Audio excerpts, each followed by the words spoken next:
Hi everyone, कैसे हैं आप सब। मैं हूं तान्या फ्रॉम ई विद्यार्थी, आप लोगों की हिंदी की टीचर। सो बेसिकली ये वीडियो में हम क्या पढ़ने वाले हैं, ऑलरेडी चैप्टर जो है वो हम पढ़ चुके हैं, लेकिन क्वेश्चन आंसर्स जो है हम वो पढ़ने वाले हैं इस वीडियो में। हम ऑलरेडी क्वेश्चन आंसर्स पहले भी पढ़ चुके हैं, ये वीडियो कॉन्टिन्यूएशन है और क्वेश्चन आंसर्स की। सो बेसिकली ई विद्यार्थी की जो वेबसाइट है, आपको लिंक नीचे डिस्क्रिप्शन बॉक्स में मिल जाएगा। आप डाउनलोड कर सकते हैं फ्री में ई विद्यार्थी की वेबसाइट से MCQ solution, sample papers, important question, previous year papers, books, notes, summary, सब कुछ। ठीक है, तो जल्दी जल्दी जाइए डिस्क्रिप्शन में और डाउनलोड करके रख लीजिए, because this is going to help you a lot in your exams. ठीक है, तो चलिए अब हम इस वीडियो को स्टार्ट करते हैं और क्वेश्चन आंसर्स अच्छे से डीपली समझते हैं। नमस्ते प्यारे बच्चों, कैसे हैं सब। आज हम सब मिलकर हमारी हिंदी की किताब के बहुत ही मजेदार पाठ 3 बुद्धिमान के प्रश्न उत्तर करने वाले हैं। मुझे उम्मीद है कि ये कहानी सबको बहुत पसंद आई होगी। तो चलिए अब इसके सवालों के जवाब भी लिखते हैं। तो चलिए देर नहीं करते, जल्दी से अपनी अपनी कॉपी और पेन निकाल लीजिए ताकि सब मेरे साथ साथ इन जवाबों को लिख सकें। सब तैयार हैं? बहुत बढ़िया। तो ये रहा हमारा पहला प्रश्न। तो हमारा पहला सवाल उसी रहस्य वाले ऊंट के बारे में है। याद है ना, कैसे उन तीनों भाइयों ने ऊंट को देखा भी नहीं था और फिर भी उसके बारे में सब कुछ बता दिया था। कमाल की बात थी, है ना। चलिए देखते हैं सवाल क्या है। प्रश्न है क तीनों भाइयों ने बिना ऊंट को देखे उसके विषय में कैसे बता दिया था। अपनी कॉपी में ये प्रश्न लिख लीजिए। अब जरा सोचिए कि ये हुआ कैसे होगा। इसका जवाब ना सिर्फ 2 शब्दों में छिपा है, तीक्ष्ण अवलोकन और बुद्धि। अब ये तीक्ष्ण अवलोकन क्या होता है? इसका मतलब है किसी भी चीज को बहुत ध्यान से देखना, एकदम जासूस की तरह। उन भाइयों ने कोई जादू नहीं किया था, बस अपनी आंखों और अपने दिमाग का सही इस्तेमाल किया था। चलिए अब इसका पूरा उत्तर अपनी कॉपी में लिखते हैं। सबसे पहले बड़े भाई ने जमीन पर बहुत ध्यान से देखा और उसे क्या मिला? उसे धूल में ऊंट के पैरों के बड़े बड़े निशान दिखे। अच्छा, फिर मझले भाई ने अपने आसपास देखा और उसने गौर किया कि घास तो सिर्फ एक ही तरफ से खाई हुई थी। इसी से उसने अंदाजा लगाया कि ऊंट एक आंख से देख नहीं पाता होगा। और आखिर में सबसे छोटे भाई की नजर तो और भी तेज निकली। उसने ऊंट के घुटनों के निशान, एक महिला के जूतों के निशान और एक छोटे से बच्चे के पैरों के निशान भी देख लिए और बस सारी पहेली सुलझ गई। तो देखा सबने, ये कोई चमत्कार नहीं था। उन्होंने बस अपने आसपास के छोटे छोटे सुरागों को जोड़ा और फिर अपने दिमाग से उसका सही मतलब निकाला। इसी को कहते हैं तार्किक विश्लेषण। चलिए अब हम अगले प्रश्न की तरफ बढ़ते हैं। शाबाश, पहला जवाब तो सबने लिख लिया। अब चलते हैं दूसरे सवाल की तरफ। ये सवाल हमें इस कहानी की सबसे बड़ी सीख के बारे में सोचने पर मजबूर करेगा। ये रहा दूसरा प्रश्न। ख, आपके अनुसार इस लोककथा में सबसे अधिक महत्व किस बात को दिया गया है? तार्किक सोच, अवलोकन या सत्यवादिता? लोककथा के आधार पर समझाइए। ये तो सच में बड़ा अच्छा सवाल है। कहानी में तो ये तीनों ही बातें थीं, पर सबसे जरूरी क्या था? सोचिए जरा। अगर इन तीनों में से एक को चुनना हो तो सबसे सही जवाब है अवलोकन, यानी ध्यान से देखने की खूबी। चलिए अब समझते हैं कि ऐसा क्यों है। अब इसका कारण लिखते हैं। देखिए, कहानी में भाइयों ने जो भी किया उसकी शुरुआत कहाँ से हुई? ध्यान से देखने से, यानी कि अवलोकन से।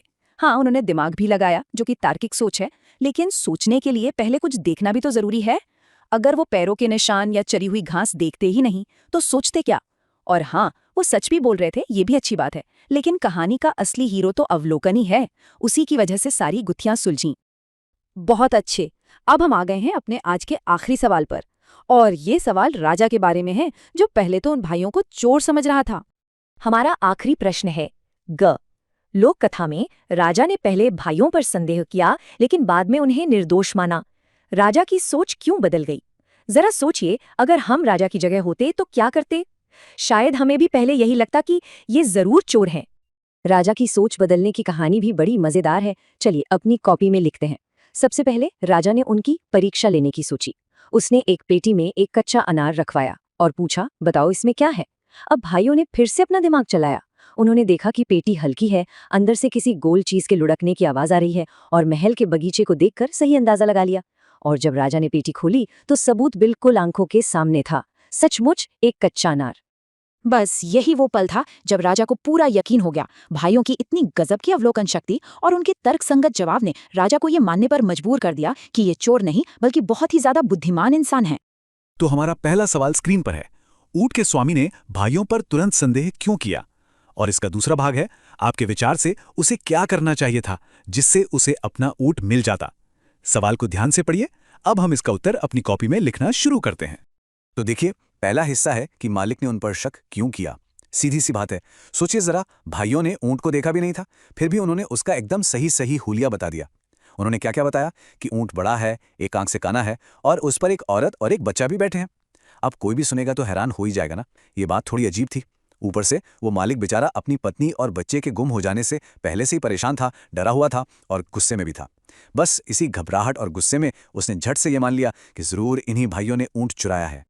अब आते हैं सवाल के दूसरे हिस्से पर कि उसे असल में करना क्या चाहिए था। देखिए, गुस्सा करना तो कोई हल नहीं है ना। उसे गुस्सा करने के बजाय शांति से भाइयों से पूछना चाहिए था, भाई आपको ये सब कैसे मालूम चला? फिर जब भाइयों ने उसे एक दिशा बताई तो उसे उस तरफ जाकर खुद देखना चाहिए था। वो रास्ते में और लोगों से भी तो पूछताछ कर सकता था। मतलब अगर वो थोड़ा शांत रहता और समझदारी से काम लेता तो उसे अपना ऊंट, पत्नी और बच्चा सब मिल जाते। शाबाश। चलिए अब बढ़ते हैं अपने दूसरे प्रश्न की तरफ। ये सवाल पिता की दी हुई सीख से जुड़ा है। तो ये रहा हमारा दूसरा सवाल। पिता ने बेटों को दूसरे प्रकार का धन संचित करने की सलाह क्यों दी और इससे पिता के बारे में क्या-क्या पता चलता है? सवाल को अच्छे से समझ लीजिए, फिर हम इसका उत्तर लिखेंगे। तो पिता ने अपने बेटों को ये दूसरे प्रकार का धन जमा करने को क्यों कहा? देखिए, उनके पास बेटों को देने के लिए पैसे, सोना चांदी ये सब तो था नहीं, तो उन्होंने बेटों को सबसे कीमती चीज सिखाई कि असली धन क्या है।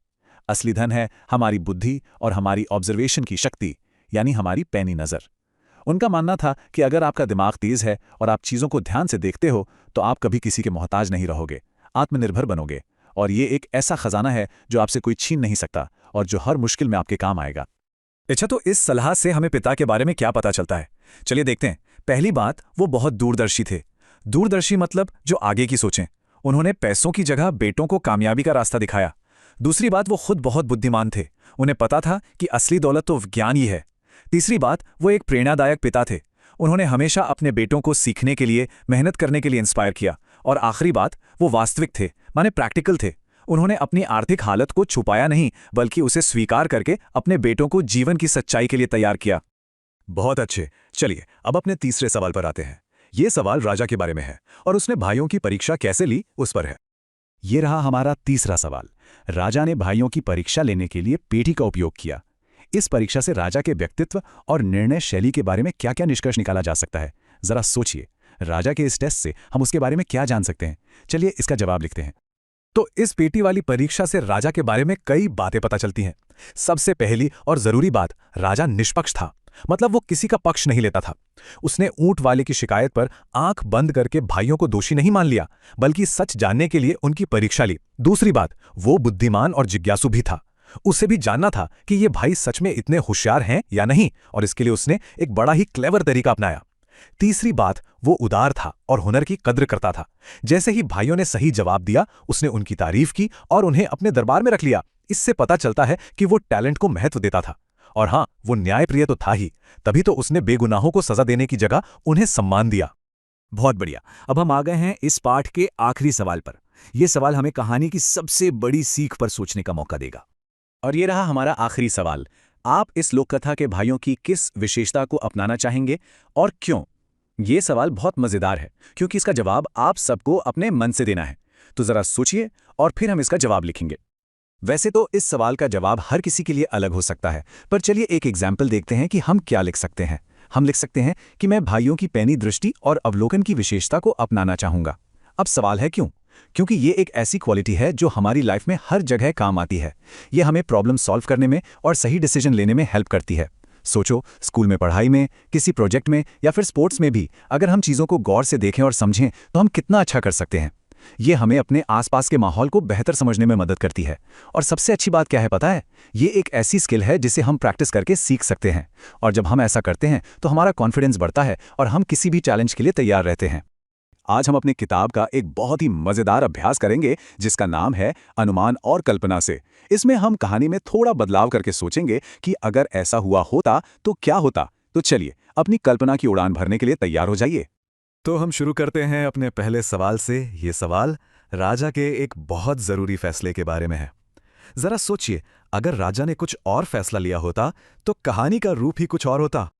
ये रहा सवाल आपकी स्क्रीन पर। इसे ध्यान से पढ़िए, सोचिए, अगर राजा ने ऊंट के मालिक की बात को ही सच मान लिया होता और भाइयों की समझदारी को परखा ही नहीं होता तो क्या होता? हाँ, तो कुछ सोचा आप सबने?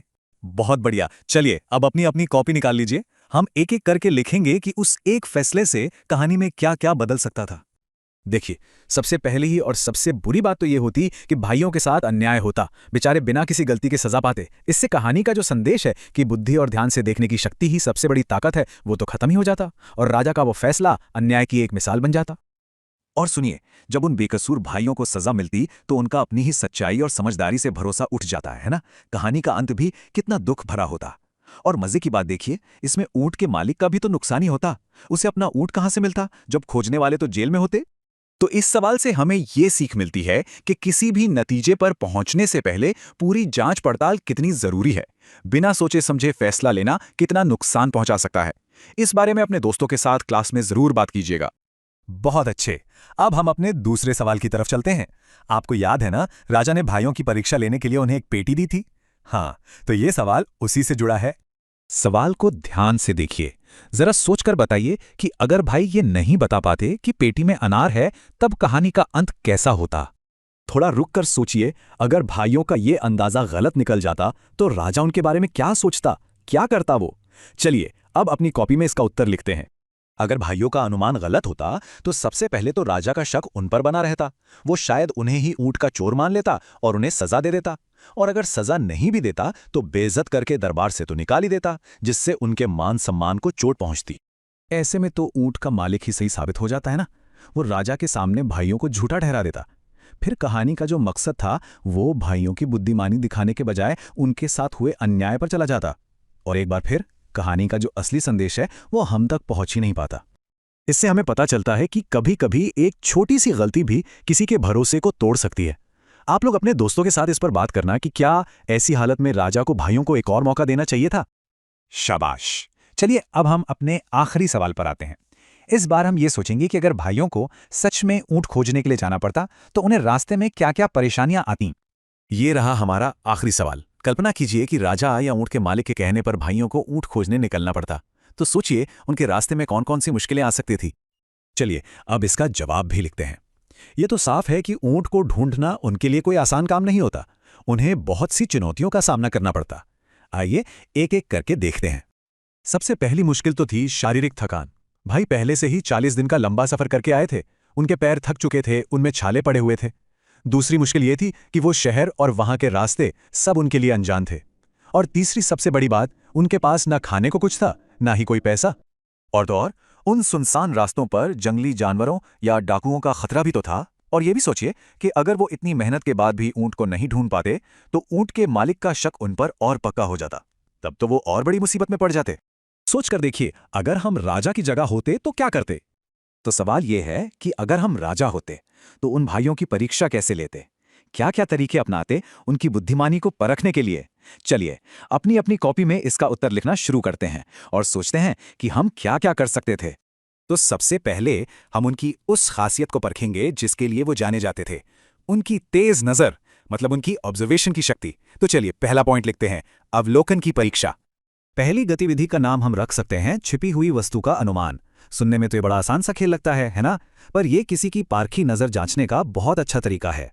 तो इसको कैसे करेंगे? देखिए, सबसे पहले एक कमरे में कुछ चीजें रखवा देंगे, फिर उनमें से कोई एक चीज चुपके से हटा देंगे और फिर भाइयों से पूछा जाएगा कि बताओ कौन सी चीज गायब है। इससे पता चलेगा कि उन्होंने कमरे को कितनी बारीकी से देखा था। और ऐसा क्यों करेंगे? इसकी वजह साफ है, ये सीधे सीधे उनकी सावधानी से अवलोकन करने की, मतलब चीजों को गौर से देखने की क्षमता को परखेगा। चलिए अब दूसरा पॉइंट देखते हैं। इस बार परीक्षा कमरे के अंदर नहीं, बाहर होगी। हमारी दूसरी गतिविधि का नाम है परिवेश आधारित सवाल। सोचिए जरा, हम भाइयों को महल के बगीचे में ले जाते हैं और उनसे पूछते हैं कि यहां पिछले 1 घंटे में क्या क्या हुआ होगा। अब जवाब के लिए उन्हें सुराग ढूंढने होंगे, जैसे कि पेड़, फूल, मिट्टी पर बने पैरों के निशान या फिर कोई टूटी हुई टहनी। हर छोटी चीज कुछ ना कुछ बताती है ना? इस गतिविधि का मकसद क्या है? इसका मकसद है ये देखना कि क्या वो अपने आसपास के माहौल को पढ़ सकते हैं, क्या वो छोटे छोटे संकेतों को समझकर एक पूरी कहानी बना सकते हैं। ये उनकी समझ को परखेगा। ठीक है, तो अवलोकन की परीक्षा तो हो गई, पर सिर्फ अच्छी नजरें होना ही तो काफी नहीं है, दिमाग भी तेज चलना चाहिए। तो अब हम उनकी बुद्धि और तर्क की परीक्षा लेंगे। चलिए अगला सेक्शन लिखते हैं। तो हमारी तीसरी गतिविधि होगी कहानी का विश्लेषण। इसमें सिर्फ सुनना नहीं है, बल्कि सुने हुए पर सोचना भी है। अब इसमें मजा ये है कि हम उन्हें एक कहानी सुनाएंगे, लेकिन वो कोई सीधी सादी कहानी नहीं होगी। उस कहानी में हम जानबूझकर कुछ तार्किक गलतियां मतलब लॉजिकल मिस्टेक्स छिपा देंगे, और भाइयों का काम होगा उन गलतियों को पकड़ना और ये समझाना कि कहानी में क्या गड़बड़ है। और ये क्यों जरूरी है? क्योंकि इससे उनकी तार्किक सोच यानी लॉजिकल थिंकिंग और साथ ही छोटी छोटी बातों पर ध्यान देने की क्षमता का पता चलेगा। अब आते हैं चौथी और आखिरी गतिविधि पर, जिसमें दिमाग की सबसे ज्यादा कसरत होगी। ये एक पहेली पर आधारित होगी, कुछ वैसी ही जैसी राजा ने असल कहानी में पूछी थी। इसमें हम उन्हें एक तार्किक पहेली देंगे, जैसे कहानी में वो 4 अलग अलग रंगों के डिब्बों वाली पहेली थी ना, बिल्कुल वैसी ही।